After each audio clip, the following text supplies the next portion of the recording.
What we are going to talk about is what is the nature of this change and what we can do about it.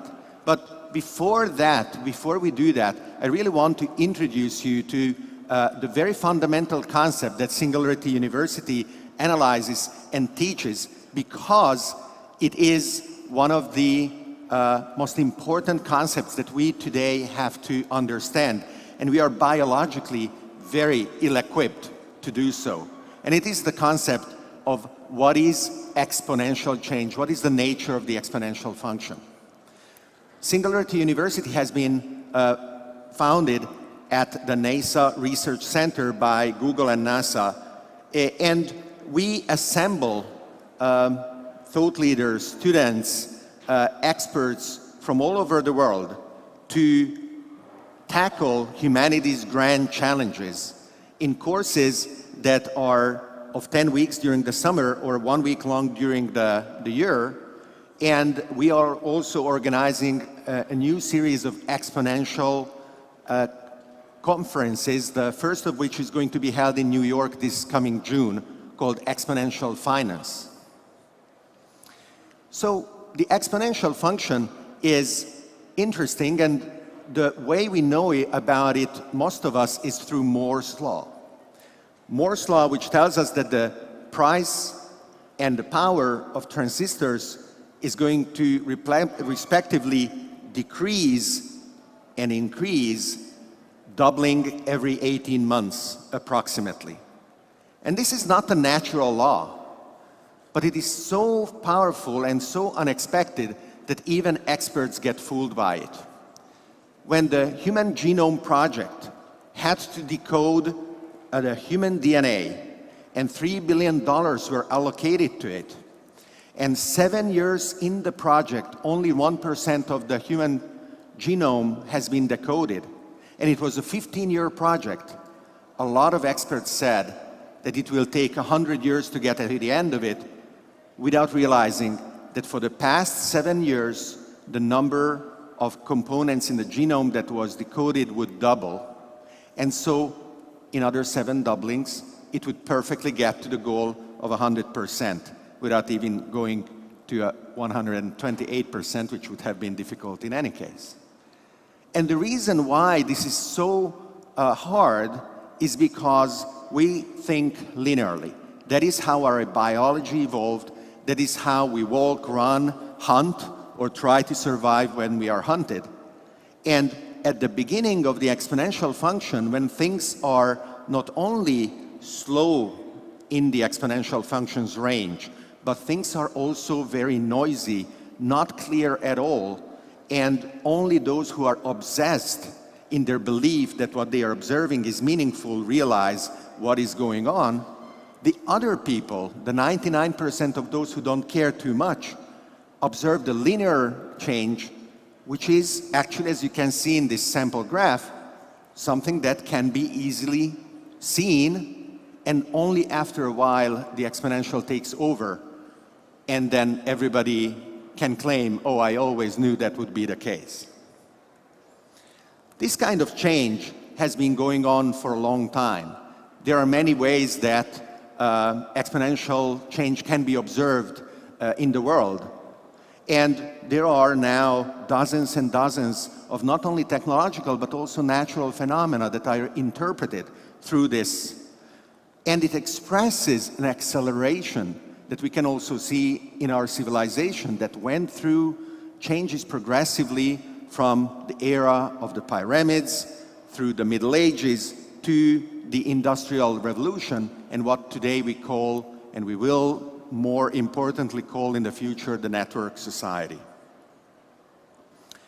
And the age that we are living is, even from a geological point of view, can be characterized as something fundamentally new on the planet.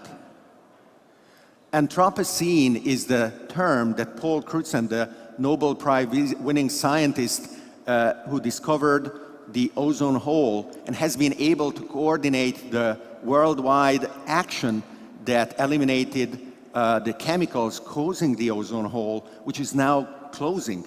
So we actually dodged a bullet. We were opening up our atmosphere for extremely harmful radiation, and through a global effort, we have been able to stop that from happening and potentially wiping out life on the planet. However, these changes that we are continuing to make are really enormous. In this chart, you can see 10,000 years ago, the total biomass of terrestrial vertebrates in two groups: wildlife and humans, plus our cattle and pets. And 10,000 years ago, wildlife was 99% and the other group was 1%. Just an eye blink in terms of geological time, and it is exactly the opposite. This is what human civilization had as an impact on the planet. Now, most of us realize that this is not sustainable, that we have to do something about it. And the way actually I characterize it is even more radical. There is no difference between the dinosaurs and us, except that we have telescopes. And if you use those telescopes, whether literally to keep an eye on incoming meteors so that we can do something about them, hopefully, when they come, and they will come, or metaphorically, using the telescopes of our mind to foresee incoming problems and prepare for their arrival, only then we will be different from the dinosaurs that have been dominating the planet for tens of millions of years, as compared to the barely 100,000 years that our species has been on the scene. And technology is key. Obviously, our art, our spiritual endeavors are very important for our psychological lives. But the reason we can do what we do, the reason we aim to explore the depth of the oceans and outer space, and not only aim to do that, but we achieve to do that, is because of technology. And in the past few decades, of course, we have been able to reinterpret the way we look at technology through the lens of today's inspiring ideas. And this is true for every age. And our current age sees these three components of hardware, software, and design as intimately generating extremely fertile ideas through progressive revolutions that exhaust a single explosion of innovation to be followed by another one. And it is actually the progressive combination of these innovations that designs the exponential curve that we know. Every single innovation exhausts itself in an S-curve, in a logistic curve after a while, but through the competition globally of different teams to achieve our goals, one of them is enough to get a breakthrough, and everybody else will either adopt or license or steal that innovation and bring us forward. And this has been true for so long, specifically in computing and IT, that is almost mind-boggling. There was nothing that could have predicted this originally. We are now at a stage where our traditional view of the world in physics is breaking down. We have to embrace the next level, the next layer of reality called quantum computing in order to advance and maintain the self-fulfilling prophecy of Moore's law of advancing power of computers. And not only this is something that we need to do, but it's something that we want to do because we realize how powerful what is going to be. One of the consequences of computers becoming more and more powerful has been our ability of making them easier and easier to use. It was a priesthood caring for the electronic brain 50 years ago or 60 years ago that needed to go through a decade of training, and everything was shielded in air-conditioned rooms, and nobody could touch those incredibly complex laughably simple with today's eyes, but extremely expensive and delicate machines. And through progressive iterations, we were able to get them easier and easier through command line interfaces, graphical user interfaces that became richer and richer in components, touch interfaces, which are now one of the dominant ways of using computers, gesture recognition that is becoming more and more readily accessible, not only in gaming, but actually in productive work-related use as well, and dialogue interfaces based on conversations, which are going to be necessary when our computers start to disappear in the environment and there is nothing that we can touch on them to use as a keyboard, or when we start wearing them and we want to be able to tell them what to do or to listen to their advice until they will disappear completely. And whether our brain-computer interfaces, as they are called, are outside of our brain and our cranium or inside, it is definitely the next step in order to fulfill the say of Arthur C. Clarke, any technology sufficiently advanced is indistinguishable from magic. Because when two of us will wear something like this and we will communicate, it will be telepathy come through. So the internet that we have known for the past 20 years is, generally speaking, a network of networks. So there can be many types of networks, of course. So there can be many different types of internet. And talking about the internet of everything is quite reasonable, because not only our mobile phones are spreading out on the planet with a speed that is unprecedented, but other devices are becoming computers on wheels or computers with wings, and the way they see the world is radically new. The moving component that you can see on the Google self-driving car is a type of eye that biology has never invented in the past billions of years. And evolution created 8 or 12 different types of eyes, reinventing the approach of how to see the world. And this type of eye is something totally new that is capable of seeing 360 degrees at a very fine resolution, modeling the world and its moving components at a precision and a reliability that is totally unprecedented. This kind of fine-grained mapping of the planet is being supported by technology as generations after generations of protocols are needed in order to achieve what we want to do.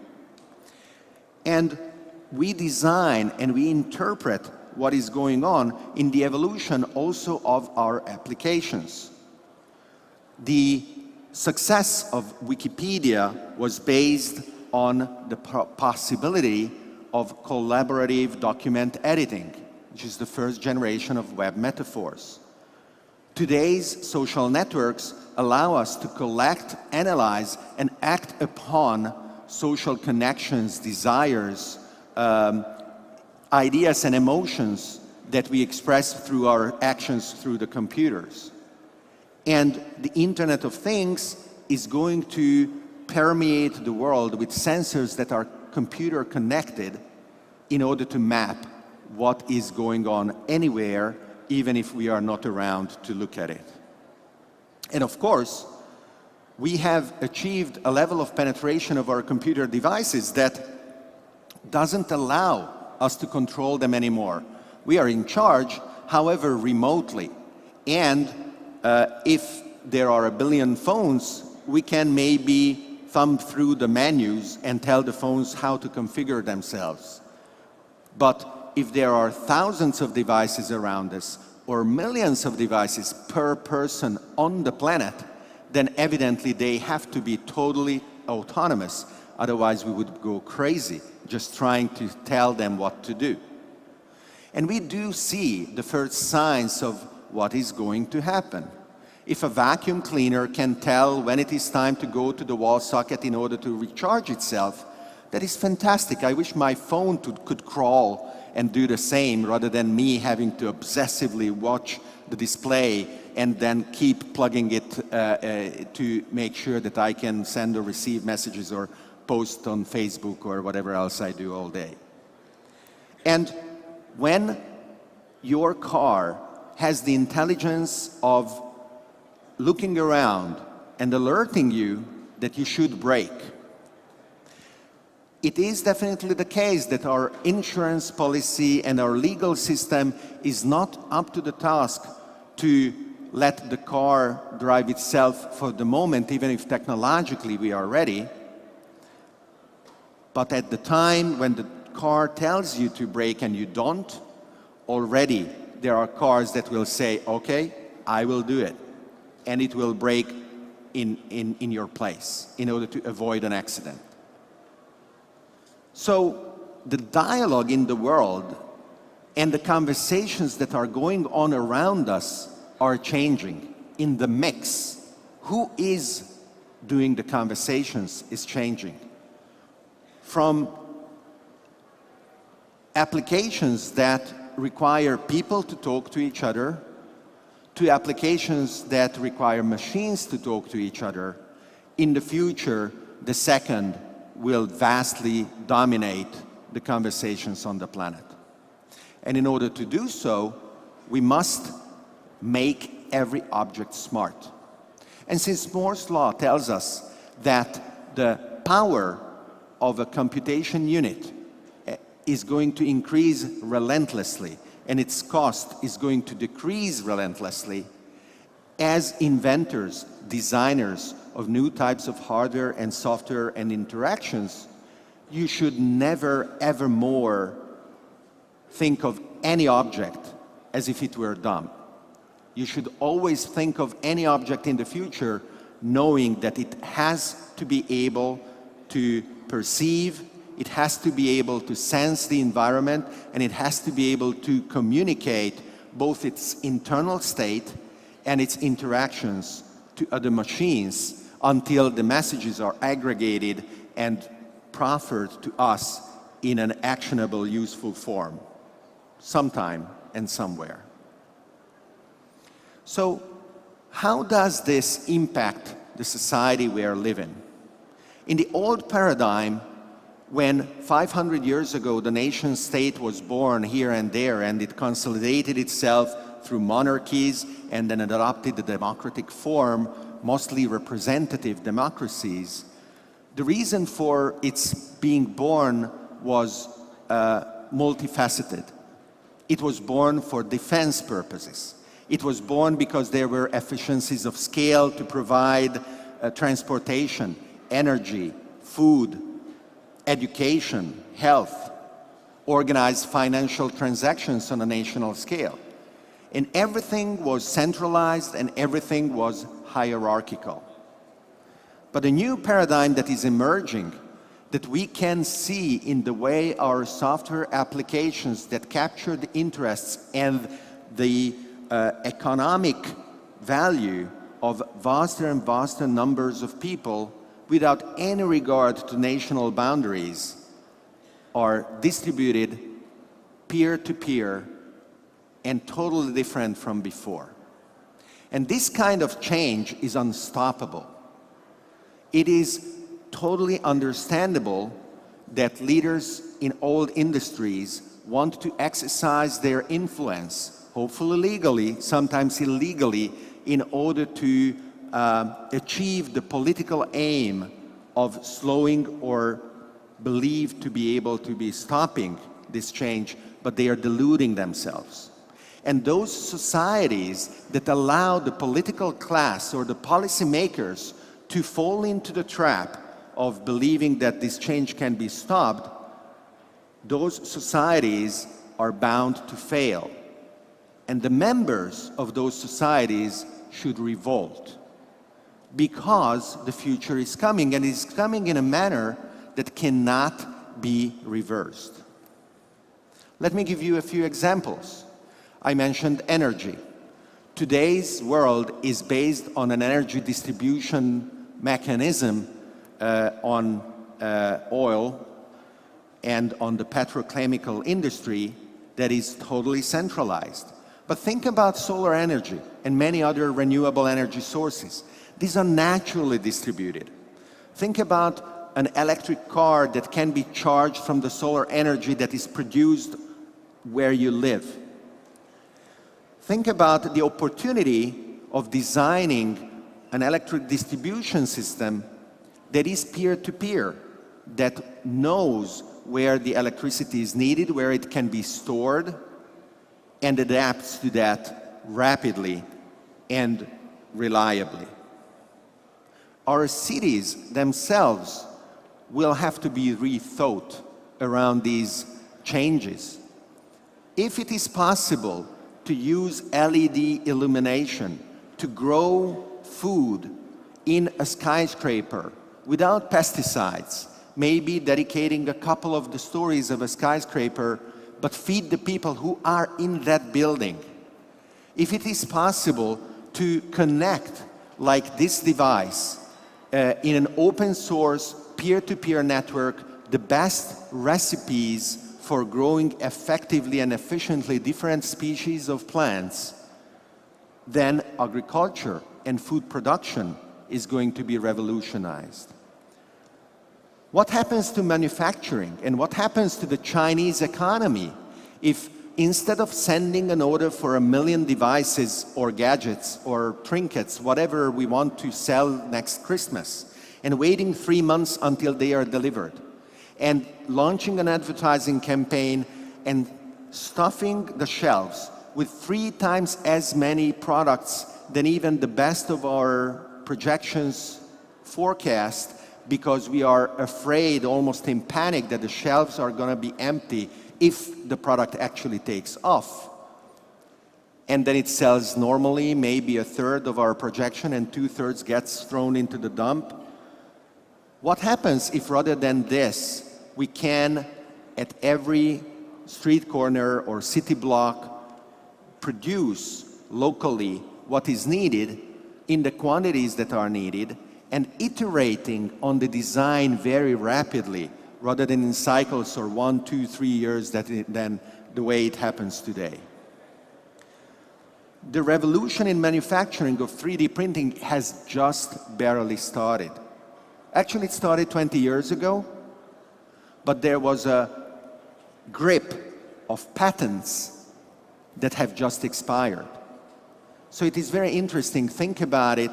A revolution has been delayed because of policy decisions that allowed what should increase the rate of innovation to have a lock-in for something that is not only very cool, but economically extremely important. And of course, these technologies are interrelated. We can, and we already do, 3D print meat. Last August, rather ceremoniously, in London, the first 3D printed hamburger was consumed. It was made of normal animal cells that have been painstakingly assembled in little strips, and then the strips themselves in the patty that has been cooked. And it was found to be dry because it was only muscle cells, no fat. So it is to be fine-tuned. It cost $300,000 to make that little single hamburger. But it is the opening bell of a new revolution, where those of us who are carnivores are not going to need to dedicate entire continents to grow the food stock in order to grow the animal, in order to slaughter the animal, and in order to throw away 90% of what the animal is about. You know, bones and teeth and guts, things we don't eat. With 3D printing meat, not only we are going to be able to spare 90% of the water, 70% of the energy, and 80% of the land needed to grow our food. Not only those who say, oh, no, the Chinese and the Indians who want to start eating something else than rice, oh, we cannot afford that. I'm so sorry. only Europeans and Americans can keep eating meat. Those shouldn't even aspire to that because, you know, it is not ecologically sustainable. Such a hypocritical stance, which is quite laughable, even if you didn't laugh, it is not needed because we can find solutions based on technology. And the Chinese will be very, very happy to 3D print the meat they want to eat. And the Indians will be even happier because there are some analysis and updates to vegetarian and vegan philosophies that say actually they will be able to eat this meat without breaking their stance because there is no nervous system in this thing. There is no animal suffering. There is no imprint of consciousness or will there at all. And another twist of intertwining consequences of accelerating exponential technologies. Car makers at varying degrees are all trying to see what is going on with self-driving cars. Pushed by Google's aggressive stance and having seen what happens to the mobile phone industry if you don't pay attention to what Google does, all of them are scrambling and saying, okay, we will be ready maybe in 20 years, maybe in 30 years, but we are doing it. And Google a few months ago said that they will be ready in 3. And it's great. There are projections that say that 99% of the accidents will be eliminated. Tens of thousands, hundreds of thousands of people all over the world will not die. And I asked around in the past few days if there is a local debate about what policy upgrades need to happen in Lithuania and the Baltics and in Europe at large, of course. And some of the people I asked wouldn't know. Others said there is no such debate. But it is very important. You should tell your politicians and your policymakers and the experts that these call upon what they should do, that they should not think and invest in protecting past industries. They should think about how to design a new society that is future compliant, future compatible. But one of the consequences of self-driving cars is going to be that since we are not going to kill so many young people, we will lack body parts to be implanted in old people. There will be an extreme shortage of replacement organs. So here is technology to the rescue once again, 3D printing, which provides the possibility of 3D printing organs to be implanted in people who need them.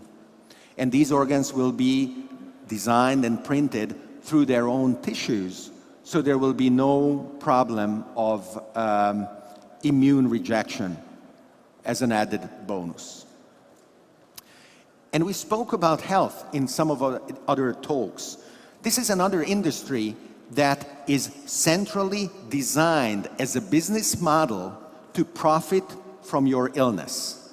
The sooner you get better, the less profit they make, which is not only crazy, not only evil, but it is also not necessary anymore when we can, through our distributed peer-to-peer connections, the apps, the social networks, all the new cool things that we all start to see through the quantified self-movement and others wearable devices that monitor our steps, our health status, we can keep an eye on our well-being and maintain our well-being rather than leverage our illness once it's too late.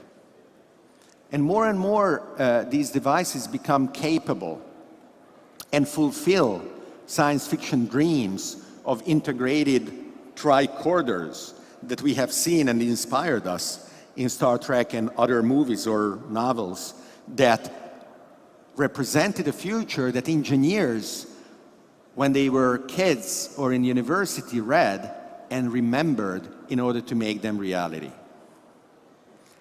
DNA sequencing at a personal level is a huge promise. But here we are. In America, the Food and Drug Administration stopped 23andMe from selling personal DNA sequencing because they say people are stupid. They cannot know, they shouldn't know, unless there is the priesthood that can interpret the message for them. We need the new Lutheran revolution. When the Bible was translated from Latin to the local languages, Europe was swept by revolutions.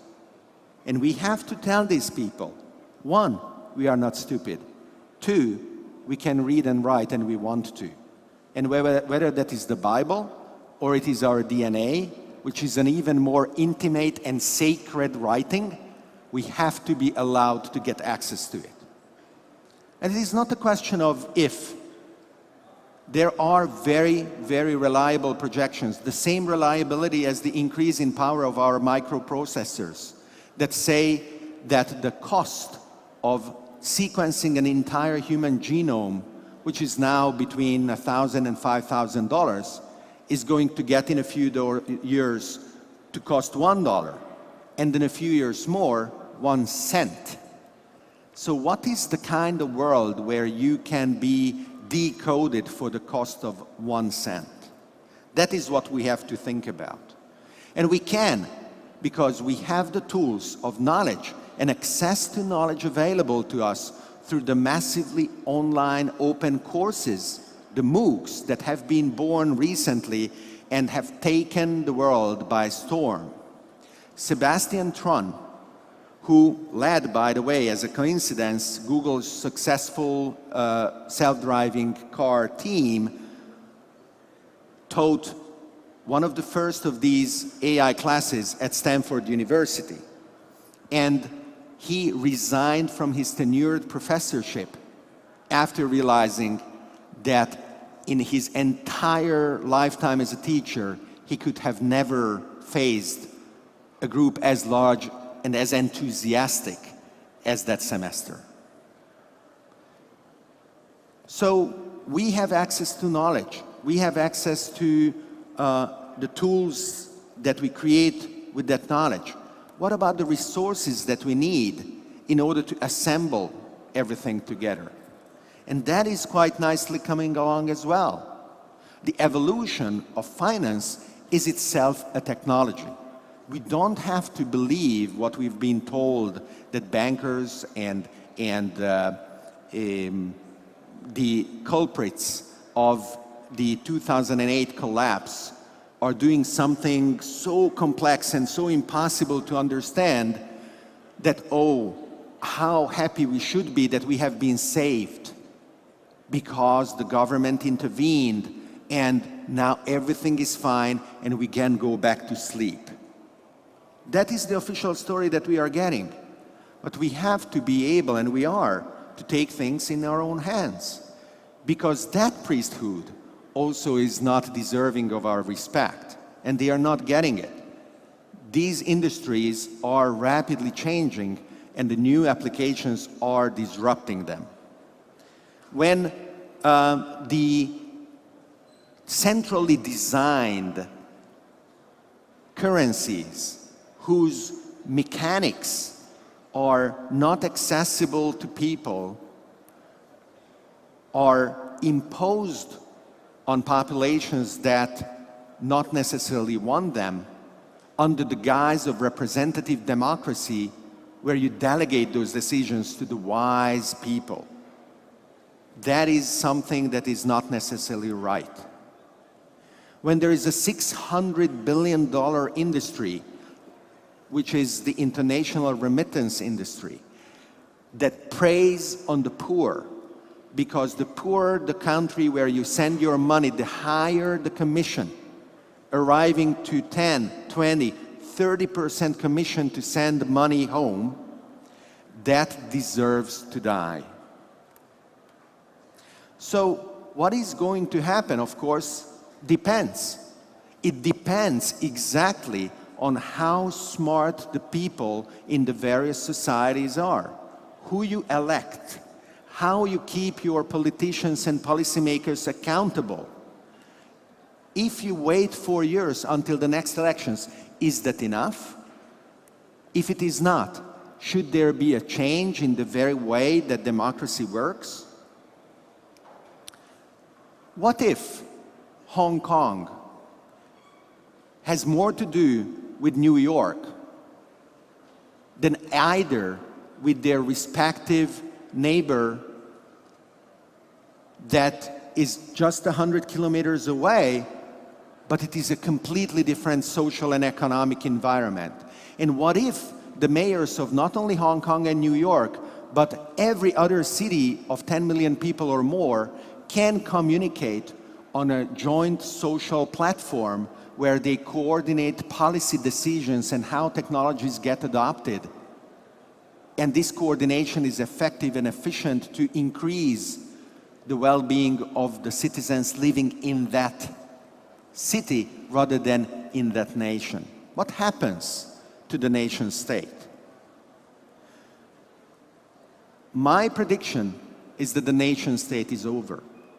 And the sooner we realize that, and the sooner we accept, going forward, leveraging new communication mechanisms that cross the language barrier, that allows us to go using, for example, online video, which is the medium with the broadest emotional bandwidth that we know today, which Cisco actually projects to absorb over 90% of our communication in the coming years. If we can find and discover, which is possible through the tools that Dotsub makes available to everybody, what is inside those videos, what is the message, regardless of the language, in any language we want, whether it is an investigative journalism piece that discovers some shenanigans in the European Parliament that explodes after a year in the Czech Republic for some reason, and then in France. Imagine what it could do to a country like Lithuania. How many speakers today had their message restricted to the people who speak the local language rather than speaking to the world because they spoke in Lithuanian? And that is now what is possible. Even English, which supposedly everybody speaks or learns, a 2-hour-long documentary has been seen in over 3 million times in 86 languages, and only 13% of the views are in English. And this technology is not stopping either. Even if we know how to relate to other human beings, and that is one of the reasons why video is so important, and why I think it is a fundamental component of the solution that we have in front of us, where we have to create bridges of understanding across the entire planet. What matters is how we are and what we are from the point of view of human beings. How do we react? And imagine if we went to what one could call emotional computing. What would that be? Try to think about what would it be when computers are able to understand our emotions, like a scanner, and when computers are able to write our emotions, like a printer. We will be their instrument, but as long as we can make steps forward and we can solve our challenges, we can avoid destroying our planet, we can cross the bridge of the challenges we have ahead, that is good. Because we have to keep searching for solutions. Too many people admire what is going on in technology, and they feel that every solution will come by itself, but it's not true. It is very hard, and there is no guarantee. Maybe our next problem is going to need 20 billion people in order to generate the one genius that will solve it. And if we are only 7 billion people, it's too late. We will not make it. The different search strategies that we have for finding new ways of solving our problems are all fine. Whether you are a sushi maker that chooses when 12 years of age that he will just keep doing sushi, and that is his search strategy for perfection and for happiness. Or whether you are the founder of the TED conferences who topples silos of knowledge and everything for him across every possible space is about design, is all good. What we have today, which we didn't have in the past, is the privilege of failure. We can't afford, and our societies should be designed and able to let us afford trying and trying and failing. Because we will learn from those. And that's okay, because there are so many of us, and our societies are so wealthy. When there is poverty so self-imposed, whether on the level of a country, whether on the level of a continent, that it is shameful. It's totally avoidable.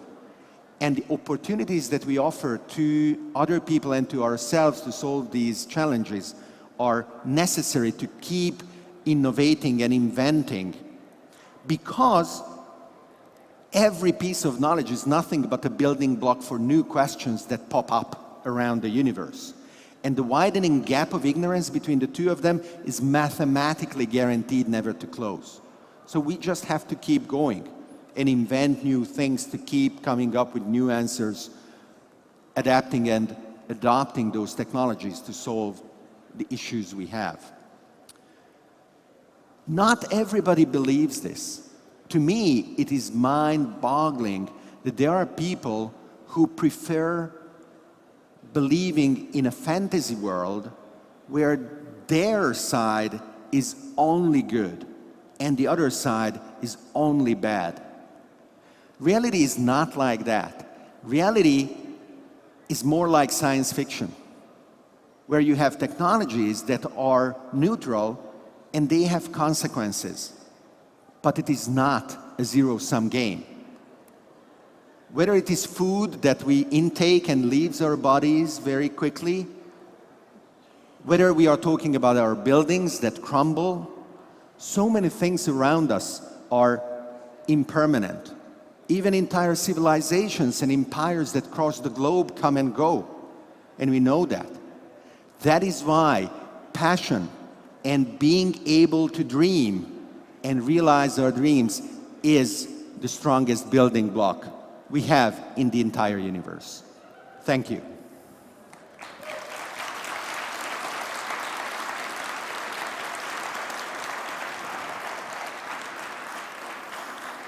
Did you like that? Yeah, we have time for some questions. No, I said, did you like that? It's okay. It's okay, all right. All right, you want to take a seat? Am I on? Yeah, perfect. What did you think? Did you like it? Sure. Did you like it? Did they like it? No, let's. All right, no pressure, no pressure. No? No more questions? Did they like it? That's fine. Okay. I don't need any more. All right. I know some people in the audience are aware what Singularity is, but could you explain the concept? What is Singularity? The whole, at some point we will. Mm-hmm. There you go. Thank you. In the 40s and in the 50s, starting with von Neumann, who was a computer science guy and a physicist of Hungarian origin, together with Enrico Fermi, who was Italian, and others, were really starting to think, hey, this cybernetics is cool. Mm-hmm. What is going to happen? And they started projecting out what could be the extreme consequences of what they call cybernetics and automation, what today we call information technology. Mm-hmm. And the field that was born out of this is called artificial intelligence. AI. And AI went through the classical loops of expanded expectations and disillusions. However, it kept growing and growing. Today, there are so many things we take for granted that are AI, voice recognition on our phones, smart navigation of multiple points on a map with our cars, and so on. But each of these is what is called narrow AI. Mm-hmm.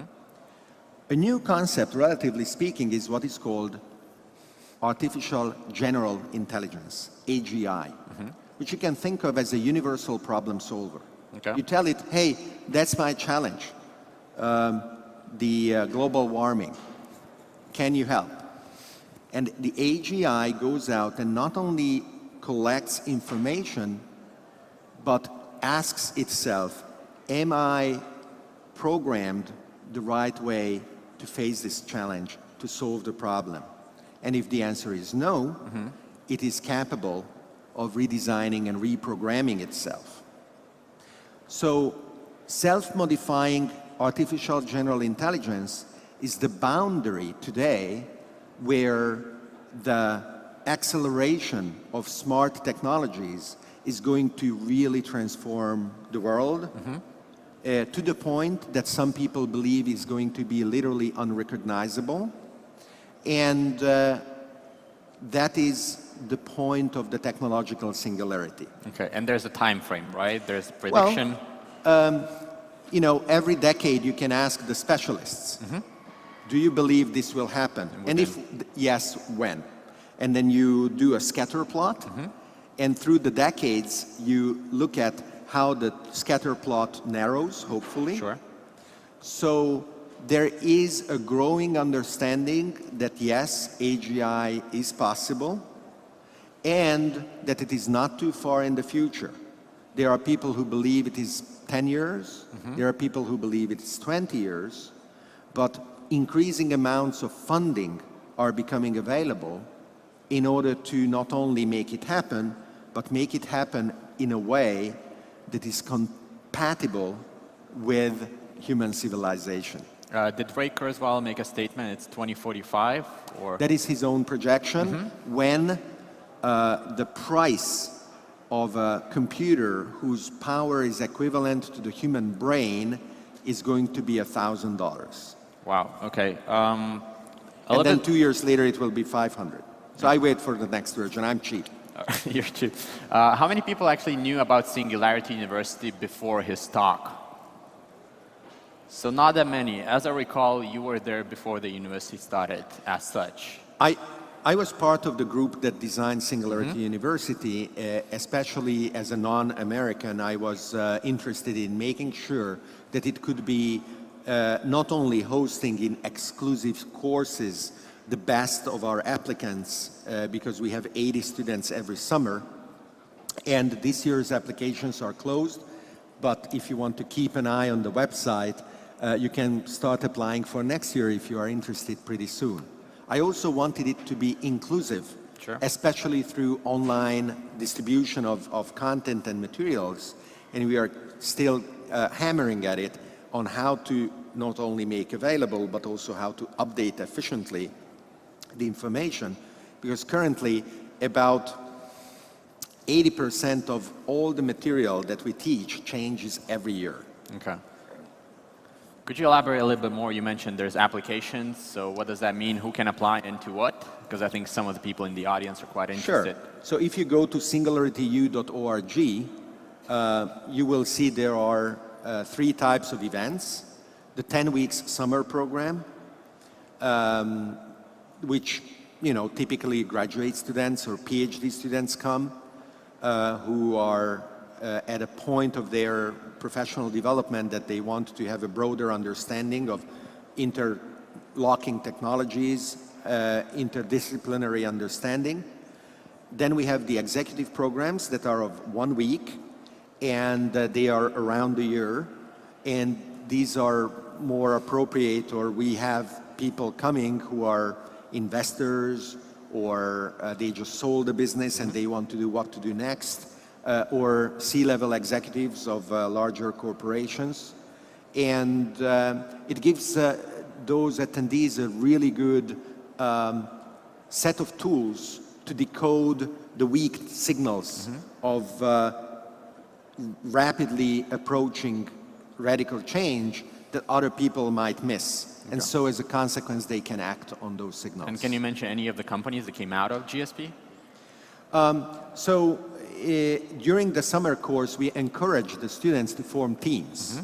It's not compulsory, of course, but it is almost unavoidable in Silicon Valley that you want to do a startup. it is also one of the best ways to find out if your idea works. You do it, you fail, you do something else, or you iterate until you succeed. So we have several companies that graduated from Singularity University successfully getting funding and then going on doing what they want to do. One of these is a car sharing company called GetAround. Another of them is a 3D printing company specialized in space-based 3D printing, which is important because we cannot bring spare parts on our mission to Mars. We have to be able and do them on board, which is called Made in Space.